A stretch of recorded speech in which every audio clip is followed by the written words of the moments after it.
అనంత భక్తి సనాతన ధర్మ ఛానల్ కి స్వాగతం. యశోదమ్మ ఎవరు? ఉజ్జయిని పట్టమును చంద్రసేనుడు అనే రాజు పాలించేవాడు.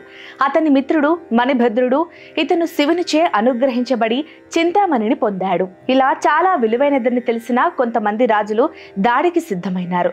అదే సమయంలో వీరిద్దరూ ప్రదోష కాలంలో శివార్చన చేస్తూ ఉన్నారు. ప్రభావితులైన యాదవ కులానికి చెందిన చిన్నపిల్లలు కూడా ప్రదోష కాలమునందు ఎవరి ఇంటి ముందు వారు అలాగే పూజ చేస్తూ ఉన్నారు.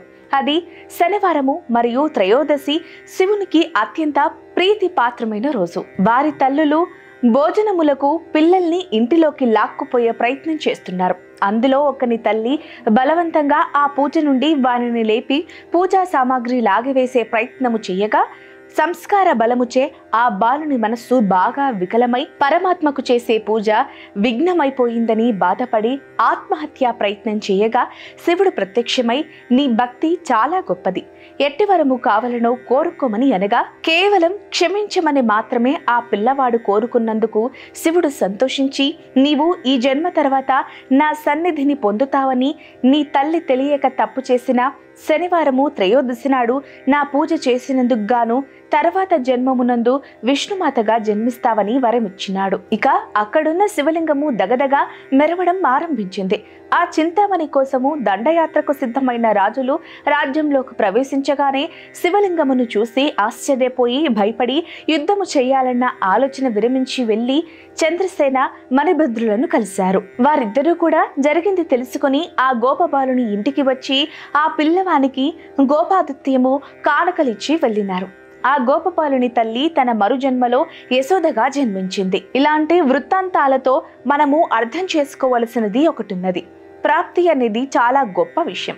ఈ రోజు చేసిన మంచి కార్యమునకు మరికొద్ది నిమిషాల్లో ఫలితమేదని అడిగే రోజులు ఇవి. కానీ ప్రాప్తి అలా సంప్రాప్తించదు. కొంతమందిని చూసినప్పుడు జనులు ఎన్ని పూజలు చేశారో అంత మంచి సంతానము కలిగింది అని అనుకుంటారు. ఎట్లాంటి విశేష కర్మలు చేశారో వారికి అంత సంపద కలిగింది అని అనుకుంటూ ఉంటారు. కర్మ నీతో ప్రయాణం చేస్తూనే ఉంటుంది. దానికి తగిన ఫలితాన్ని నీకు అందివ్వడానికి సిద్ధంగా ఉంటుంది. మామిడి పండు తిన్నప్పుడు అరటి పండు త్రేన్పులు వస్తాయా? రావు కదా. చెడు కర్మలు చేసినప్పుడు కూడా చెడు ఫలితాలు మాత్రమే వస్తాయి.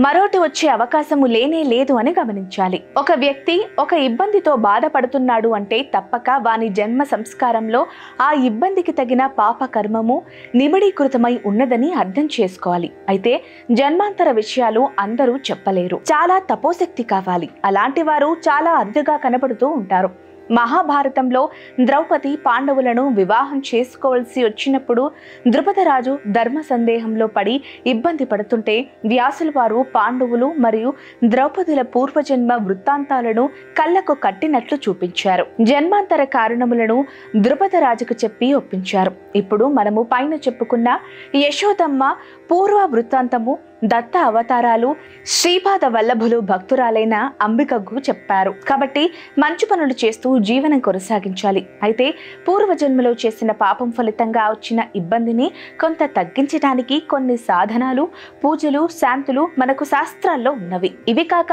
కేవలం గురువు అనుగ్రహంతో సమస్త పాపములు భస్మమైపోతాయి అనే శాస్త్ర ఉవాచ కూడా ఉన్నది. సర్వజన సుఖినో భవంతు. గోవులను సేవించండి, గోవులను రక్షించండి. ప్రకృతిని కాపాడడం మన ధర్మం. దయచేసి ప్రతి ఒక్కరూ ఒక్క మొక్కైనా నాటండి. నమస్కారం.